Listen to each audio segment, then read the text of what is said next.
Anyway, where I was starting to go with that before I was rudely interrupted by my iPhone running out of storage space was that a lot of what people believe today or that we've been conditioned to accept is false. Flat out false. The things we think are true or that we need or that are required of us is a fabrication. It's a worldview that's been presented to us and implemented upon us involuntarily, and we don't even question it. One of the benefits of traveling is to break out of those mental prisons we place ourselves in, or that we don't even see. Seeing the way other people live and what's normal to them that would be unacceptable or incomprehensible back home, and they would think the same of us, and that's true of a lot of corners of the world.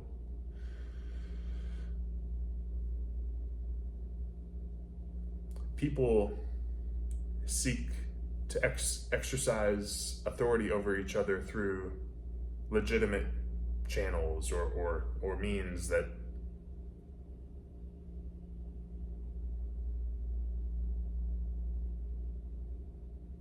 are supposed to be, positions of authority and responsibility, but they are misused. And we frequently see that even with police. I mean, all the time. There's endless stories of them just abusing their power.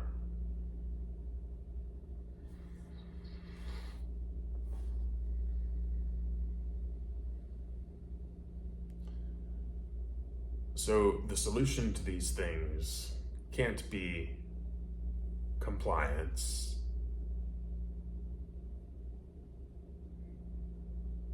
To some extent, sometimes it could be leaving and going somewhere else, but you're going to find a certain amount of it everywhere. The solution has to come from within you to be free no matter where you are, to be content and choose to be content no matter what.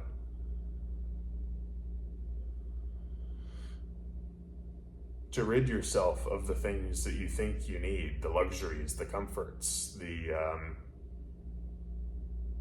consumption mindset that we've been programmed with. Cast that off and choose to be free. You can be just as free with a backpack on the Appalachian Trail or in any country on planet Earth.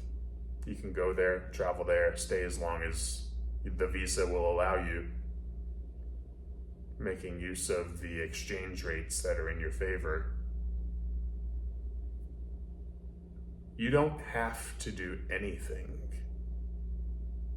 You don't have to work a 40-hour week or get a bachelor's degree. You don't have to rent a outrageously overpriced one-bedroom apartment in an American city. The cost of living for just rent for a month in an American city could pay for an entire year of living in a lot of other countries as far as rent. I mean, it's dirt cheap in a lot of places, and America's gotten literally unlivable for a great majority of the middle class. And there's limits to what you can downsize, even very proactively within that type of system. In America, you have to have all these subscriptions, these monthly insurance, and you have to have gas, and you have to have a car. The transportation in America is built upon the assumption that everyone must have a car. There's very limited public transportation.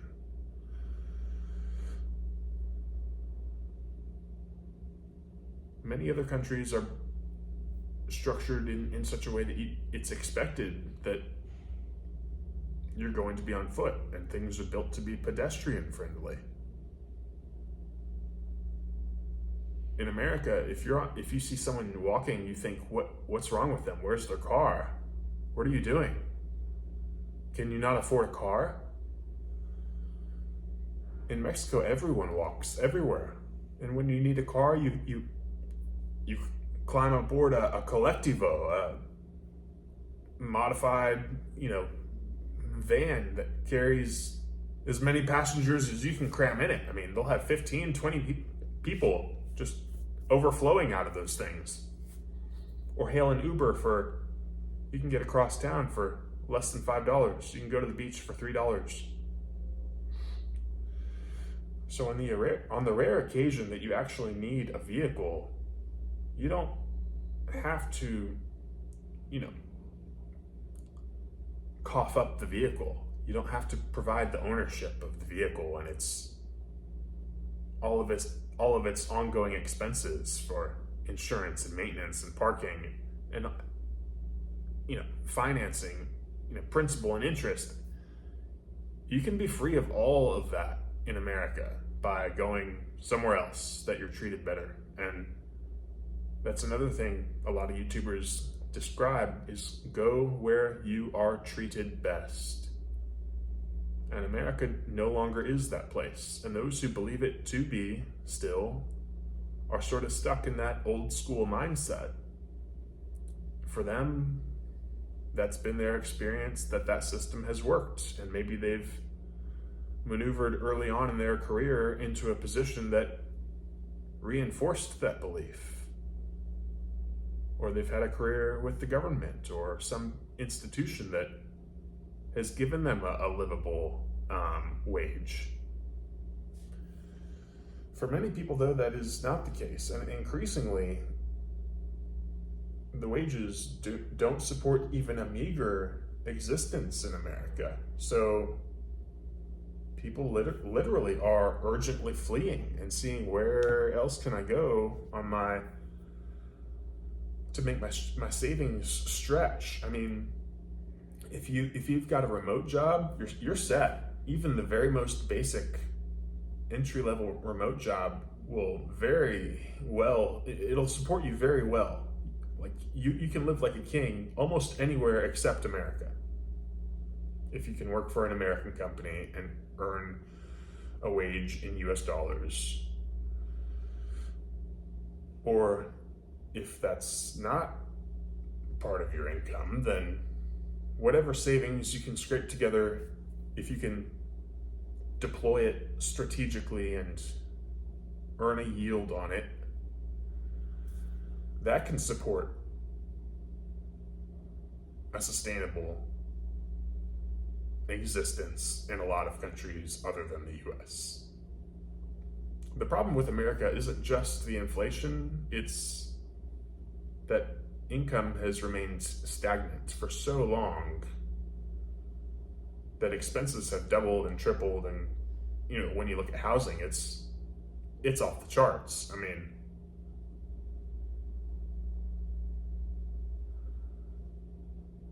America is no longer what it claims, or for a very long time presented itself to be. We are not represented.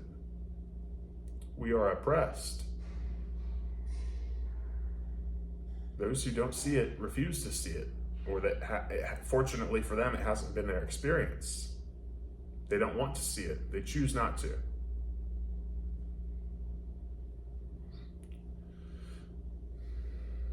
You can't even legally go off grid. You can't just be. Even if you own land, you can't reside there. And you never even own it anyway. The county will assess your taxes until reassess your taxes until they're ready to take it off of you. Just reassign that deed. You don't own anything. And in the grander scheme of things, none of us really own anything ever, no matter how wealthy we are. A millionaire, billionaire, trillionaire, Elon doesn't even own anything. We're all just passing through. We're passengers serving our life sentence on this rock orbiting the sun. We don't own anything. But we need things to survive in the short term while we're here, to make our stay a little more bearable.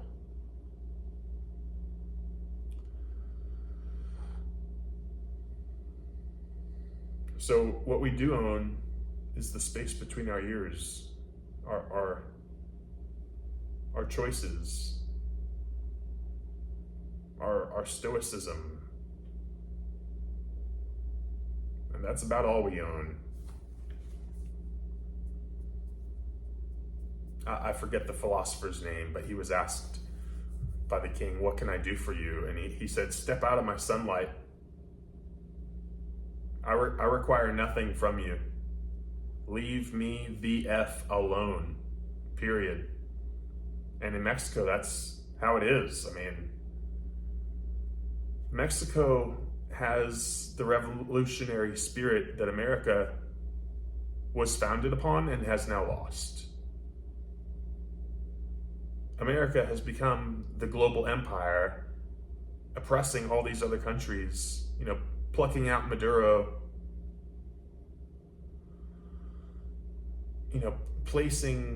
installing governments and propping up rulers that are going to act on their behalf.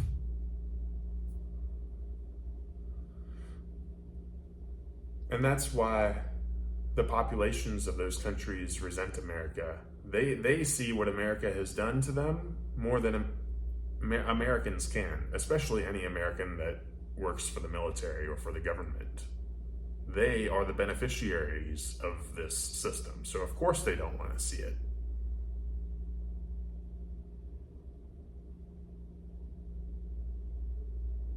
We have lost our way in America.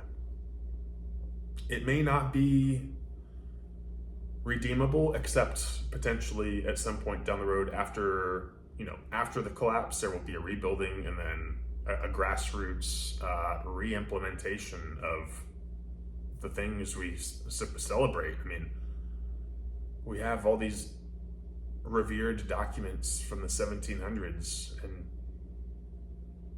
our civilization today doesn't resemble that at all. It's predictable, really. These things occur, and it was even expected by the founders that the Tree of Liberty would have to be re-watered periodically.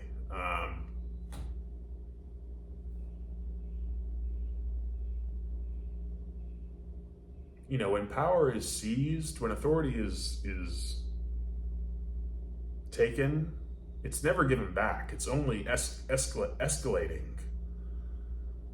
Governments never become less tyrannical. The only language they speak is force.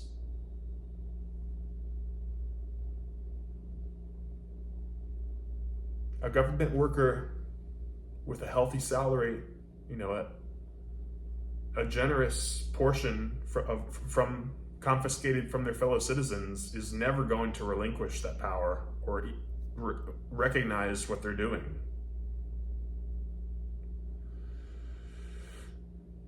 They're going to dress it up, pat themselves on the back, thank the police, back the thin blue line, which is their enforcement arm. It's their muscle to collect those taxes. And if you don't pay up, we're not asking you. You're off the land now.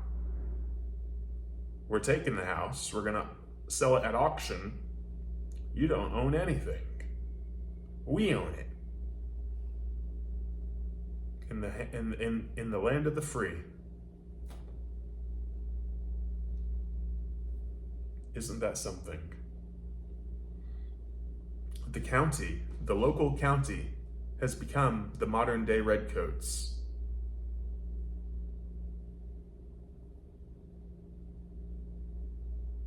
Schools instruct malleable young minds how to be complacent and compliant and productive workers, not how to be independent or to have ownership. They teach them to be sheep. There's entire, entrenched, resilient ecosystems in place to preserve things as they are and make sure no one rocks the boat, and to make sure that they're perceived as being necessary and for the public good. But meanwhile, they are stripping people of the ability to earn or retain wealth. And we still call ourselves free.